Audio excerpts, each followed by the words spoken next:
I don't think I'm going to be able to find the right words to describe what I'm feeling right now. I'll try.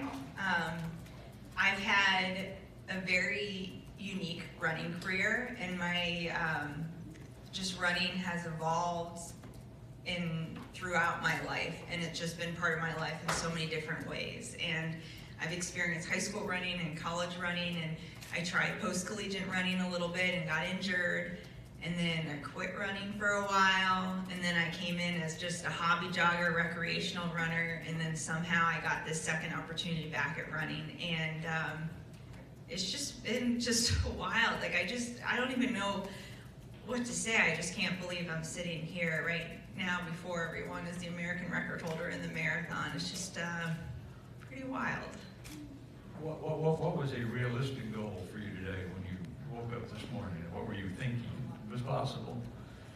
Anything's possible.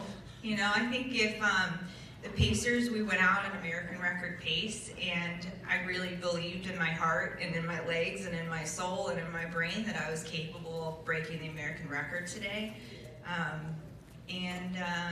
Yeah, we started out on that pace, and it never really felt that good. So it kind of started, you know, I started worrying, I guess, but I just tried to just hang in there, and luckily I had the two best pacers in the world today, in Callum Neff and Silas France, and they were so smooth that really helped me, and I just tried to zone out and lock in and just see how long I could hang on there. From Jonathan Galt of Let'sRun.com, from around 25K to 30K, you were slowing down slightly. Often when an athlete in a record attempt starts slowing at that point, they don't turn it around. How were you able to pick it up again over the final 10K? I have no idea. That was a struggle, man. There were times in the race, I mean, there's so many, when you start getting so tired in a race, your mind starts like negotiating with your body, and you kind of come up with anything you can say to keep going. So it was that time at the race that I was telling myself, if I just like stayed on the pace and kept with it, I'll never have to do this again, and I'll never run a marathon again. So just finish hard. You don't have to do this ever again. But I think the Houston Marathon course, at 18 miles, you kind of round the last turn, and then it's kind of like a long, winding straight path back to the finish. So I was kind of just like, if I can just make it to 18, if I can make it to 18 and just hook on. But yeah, I don't think I was feeling awesome today, but I was feeling good enough to get it done, which is great. But yeah, I just can't believe this is happening. I don't even know what to say right now because this is pretty unbelievable. From Allison Wade of Fast Women, you were pretty far under American record pace early in the race. Was that intentional? Did you have a time in mind beyond breaking 2:19:36? I didn't have a time in mind. We were thinking 5:18 pace, and that would put give us a little bit of a cushion if things didn't go too well on the back end. And yeah, so we just went out 5:18 and just see how long we can clip that. Since I wasn't feeling super awesome, I wasn't even looking at my watch. I just put all my trust in the Pacers today, and I'm so glad that they were so smooth, and they really got it done. Keira, you've only been really a professional runner for like a year and a half. Do you remember a certain moment when you were getting yourself in shape kind of for the first time late in your career where you thought, wait a minute, I may be faster than I think I am. Like, I may be able to one day qualify for Olympic trials, one day be in an elite field, and then now be able to chase marks like Dina Cass's mark and ultimately achieve it? Yeah, I think all those goals came really gradually. I did the Richmond Marathon in 2017, just hoping to break 3 hours, and I ran 2:47 that day. And directly after the race, I called my coach, who wasn't coaching me really full time then, Scott Roscoe, and I said, you know what, I think I can qualify. I think I can OTQ if I really get intentional and have your help. And so he's like, well, are you gonna listen to me? I'm like, some of the time at least, but so that's when we started getting really intentional, and I think with his help, he really was able to, I don't know, just construct my training into a way to get me to here. But But it wasn't, I mean, this wasn't the goal when I started back. And I think if you would have told me back in 2017 that someday I'd set the American record, I would have laughed and probably just quit, because that's like a really intimidating goal. But so the goal first was to break 2:45 and to qualify for the trials. And once we did that, we're like, well, if we're going to be there, we should probably really compete. So I was training my butt off to try to make that team in 2020. And fell short, and we said that's okay, we still got 2024, and we just kept going. So I don't know, this is awesome that we're here, but yeah, a huge thank you to Scott Roscoe for all you've done for me. We make a good team. To kind of pick up on the earlier point, you know, at 10, 12 miles, you were, you know, 2:18:45 pace, but that was the part of the course that really opened up there, and it was really kind of into the wind.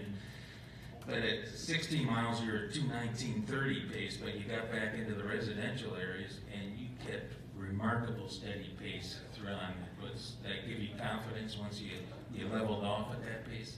Yeah, I wasn't checking my watch. I wasn't even looking at the lead pace vehicle. So I was just thinking, like, just lock on to Callum and Sealis. So at parts of it, it did feel more relaxed. Through the residential area, it was a little bit more blocked from the wind. The wind was pretty intense out there, and luckily Callum's so tall. And it was funny too, because the wind would come and I'd see him puff out and try to block as much of it for me, which was really sweet. But yeah, so there were some points where you were a little more hidden, and I think naturally then we picked it up just a little bit, and there was points where we kind of got blasted today, which may have led to a little bit of the slower paces. But yeah, they were pretty smooth.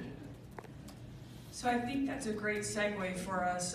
Callum Neff is a local Houstonian himself, and he is back here to join you on the stage for a few questions to talk about the race and what it was like pacing.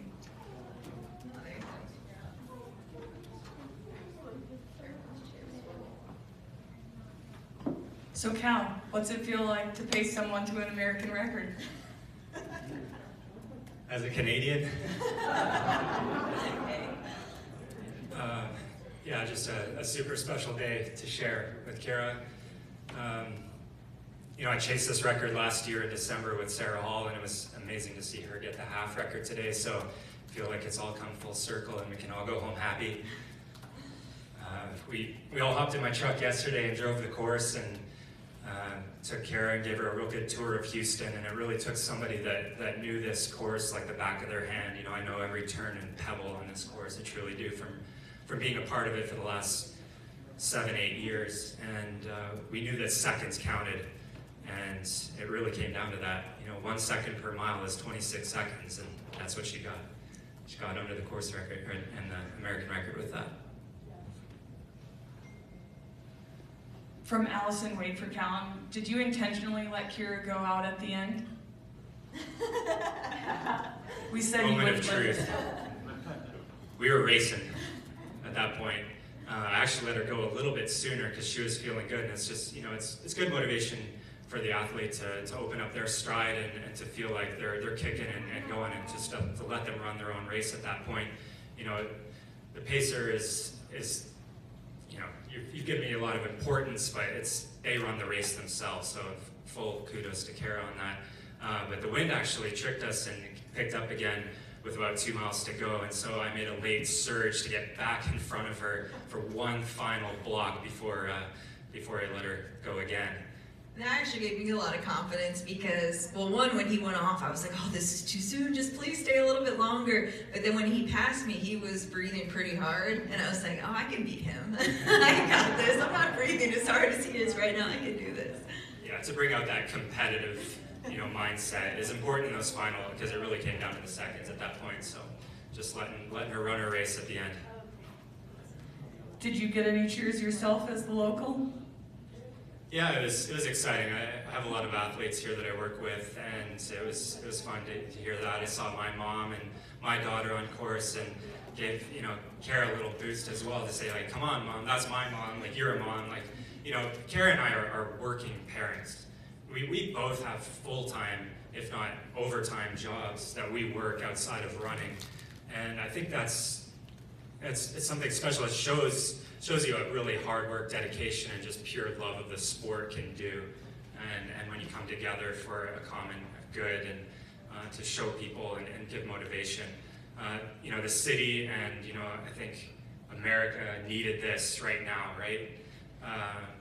It's been a tough 2 years, and both Keira and I run for a living as well. And, you know, last year we had to get creative with our racing and put on our own events and chase records that way, and it's great to be back in an organized event. I want to take this time to thank Houston for allowing this to happen, all the organizers and the sponsors, Chevron, to make this happen. Really important for not just us, but for the community. Thank you. Kind of a two-part question. Galen, can you talk a little bit about your personal relationship, how this partnership was forged, but also why were you a Houstonian, and a little bit of background how you ended up here? And I guess the third part of that, you set the 50K Canadian record here on a course you invented, so if you could weigh in on that just a hair. So three things there.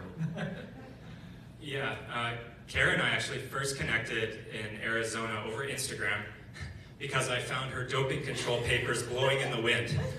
Okay, I gave my husband one job at that race, to hold on to the forms. So we went through like drug testing, I gave them to him, and then he lost them. And we're on the airplane, I'm like, oh, do you have the forms? He's like, no. I'm like, you had one job. But Callum found them, and he mailed them to me, and then do you remember what you wrote on the form? Keira's a big joker, so I sent her a joke, but I also signed a picture of me pushing a stroller. And so that's how I originally connected, and she saw that I had paced Sarah Hall and last year at the Marathon Project in Arizona, and we were so close to hitting that record. So I think that's why she reached out. You know, I'm vested in this as well because I've done that, and also it's important to me. It's important for the sport, and so I think, you know, there's plenty of other guys out here that could run faster, but maybe they're not as emotionally invested as I would be in this record, and so I care about it. The second part of that question, how did I arrive in Houston? I work in the oil and gas company, in the oil and gas industry with Baker Hughes, commonly work with Chevron on projects for them, and so I was transferred down here from Canada about 7-8 years ago for work. And that's how I got here. I actually went to the University of Houston and graduated there under the cross-country track and field program.